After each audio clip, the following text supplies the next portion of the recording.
ஆண்டவராகிய இயேசு கிறிஸ்துவின் இணைய நாம் மயப்படுவதாக இந்த நாளில் உங்கள் யாவரையும் பார்ப்பதில் மிகுந்த சந்தோஷம்.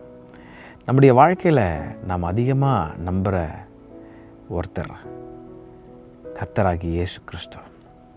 அவரை தவிர வேறு யாரை நம்பினாலும் நம்ம வெட்கப்பட்டு போயிடுவோம் என்பதில் எந்த சந்தேகமே இல்லை. உங்கள் வாழ்க்கையில் இதை பல அனுபவங்களில் நீங்கள் அனுபவிச்சிருக்கலாம். மலை போல் நம்பினம்பா, பாதியிலே கைவிட்டு போயிட்டார். என் பிள்ளையை நம்பினேன், பெற்ற இடத்த 10 மாதம் சுமந்து எடுத்து வளர்த்து ஆளாக்கி கல்யாணம் பண்ணி கொடுத்தேன், என்னை மறந்துட்டான் அப்படின்னு சொல்கிற எத்தனையோ பெற்றோர்களை இன்றைக்கி உலகத்தில் பார்க்குறோம். மறந்து போயிடுறாங்க. இன்றைக்கி மலை போல் நம்ம யாரையும் நம்ப முடியாத அளவுக்கு இன்றைக்கி உலகம் போய் கொண்டிருக்கிறது. இப்படிப்பட்ட மோசமான காலகட்டத்தில் ஒருத்தரை மலை போல் நம்பலாம். அவர் யாருன்னா நாம் ஆராதிக்கிற அருமரட்சகராகிய இயேசு கிறிஸ்து மாத்திரமே.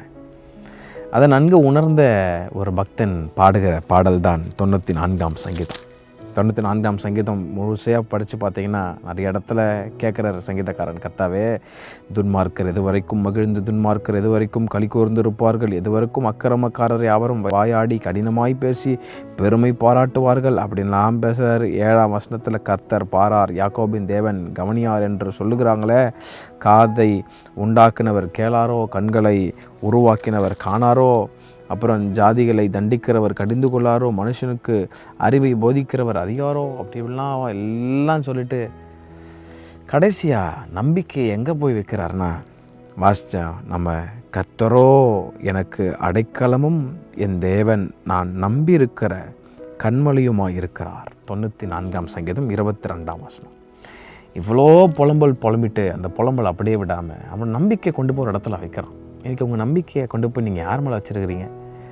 மலை போல் நான் அவரை நம்பினேன் அப்படின்னா எல்லா மனுஷனும் கடைசி வரைக்கும் நம்ம கையை பிடிச்சிட்ருப்பாங்களான்னு கேட்டால் கிடையாதுங்க, விட்டுருவாங்க. நான் பிரசங்கித்து கொண்டிருக்கிற இயேசு கிறிஸ்து ஒரு நாளும் கைவிடாதவர்.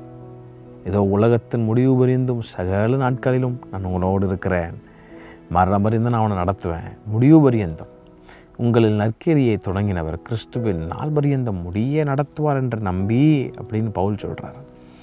ஒரு நாளும் விட்டு விலக மாட்டார், கைவிட மாட்டார். இன்றைக்கி உங்கள் நம்பிக்கை அவர் மேலே நீங்கள் வைக்கும் போது சங்கீதக்காரன் சொல்கிறாரு, கர்த்தரோ எனக்கு அடைக்கலமும். எவ்வளோ அது ஃபோர்ஸாக அழகாக ப்ரெஸ் பண்ணி சொல்கிறார் பாருங்க. கர்த்தரோ எனக்கு அடைக்கலமும் என் தேவன் நான் நம்பி இருக்கிற கண்மலையுமாக இருக்கிறார். இப்போ நம்பிக்கையை கொண்டு போய் அந்த கண்மலை மேலே வைங்க. ஒரு நாளும் நீங்கள் வெட்கப்பட்டு போக மாட்டீங்க. நாள் முழுவதும் அவரை சார்ந்துருங்க, அவரை நம்பிடுங்க. வேறு எங்கேயும் கொண்டு போய் உங்களுடைய நம்பிக்கை விசுவாசத்தை வைக்காதீங்க. வெட்கப்பட்டு தான் போவோம் சில நேரத்தில்.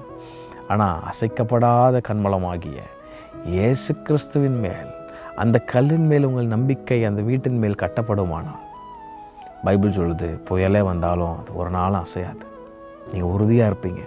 உங்களை யாரும் அசைக்க முடியாது. காரணம், நீங்கள் கர்த்தர் மேலே உங்கள் நம்பிக்கை கட்டப்பட்டிருக்குது. கர்த்தர் தாமே உங்களை யாவரையும் ஆசீர்வதிப்பாராக. ஆமென்.